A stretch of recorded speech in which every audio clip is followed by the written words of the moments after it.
What's going on? It's your boy Sermon at Sermon's Domain on Twitter. Today, the internet is abuzz about the game dissing Meek Mill on his new record titled 92 Bars. So, first off, why is the game dissing Meek Mill? Well, unless you do your research, you're gonna think, oh, he's just saying it because his loyalty to Drake, or no.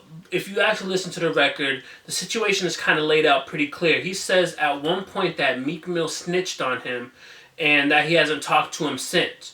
But as far as like how and why, that the whole details of the situation are very vague. He doesn't say, Meek snitched on me for this. And I was trying to figure out what Meek would even be involved in that would, include the game. But I couldn't figure out anything. So it could just be a line to get people talking. You know how rappers try to spread rumors. But as far as I can see, that's the cause of it. And game is really aggressive this time around. The fact that the game went hard at Meek Mill shows me that he was really effective at the situation. Like, he sounds mad in these lyrics, talking about how you better have Ross call me or you're gonna be eye level with roach feet. Like, he's really threatening the guy throughout the entire song. So it's kind of crazy to think about it. Like, last year they were cool. They did records together. They were seen hanging out in the studio, and now they have these issues. At the same time, you have to look at the timing. Next month on October 14th, the game is releasing his 1992 album, of which 92 Bars will be featured on. So you have to wonder, like, if the game really had an issue with Meek and the whole snitching situation, why didn't he call him out sooner? Why didn't he say anything prior to this song?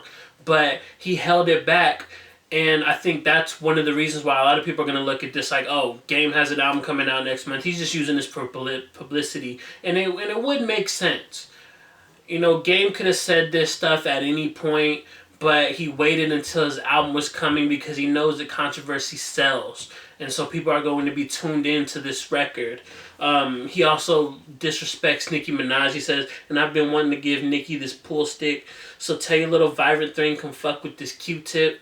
Lines like that are just Game really trying to get under Meek's skin. And knowing Meek, he's going to respond. Meek also has Dream Chasers 4 coming out soon, so he'll want to capitalize as well. I can picture this actually being like a back and forth type of situation because Meek is rumored to be dropping at the end of this month or sometime in October. So the timing is just right for everybody. And I would actually welcome this because I know that Game goes hard and Meek goes hard, and they're both very hot-headed, so they're going to respond. I'd imagine Meek will say something on Instagram by the time this video is out.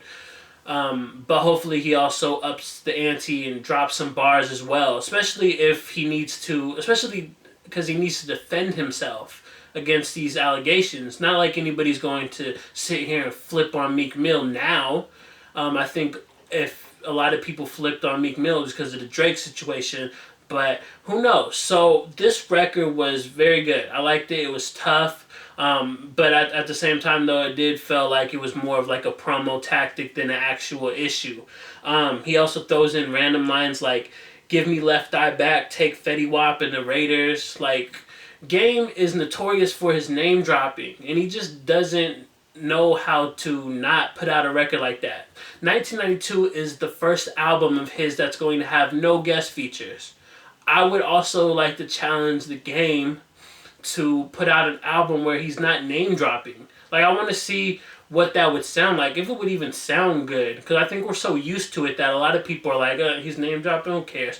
But when I listened to the record, I did count a total of 46 name drops, and that includes artists, that includes basketball players and teams, and of course actors. Not only is Meek the target, but Game also pulls a control move out of his arsenal. He goes on to say, I'm going to start beefing with Cole, Drizzy, and Cornrow Kenny, or you could pick your favorite rapper and he'll be pouring out Henny. So that's like a Control-esque line, Kendrick when he was calling out everybody. And I believe it too. Game is like that wild card. You just don't know what he's going to do next. So 92 Bars is good.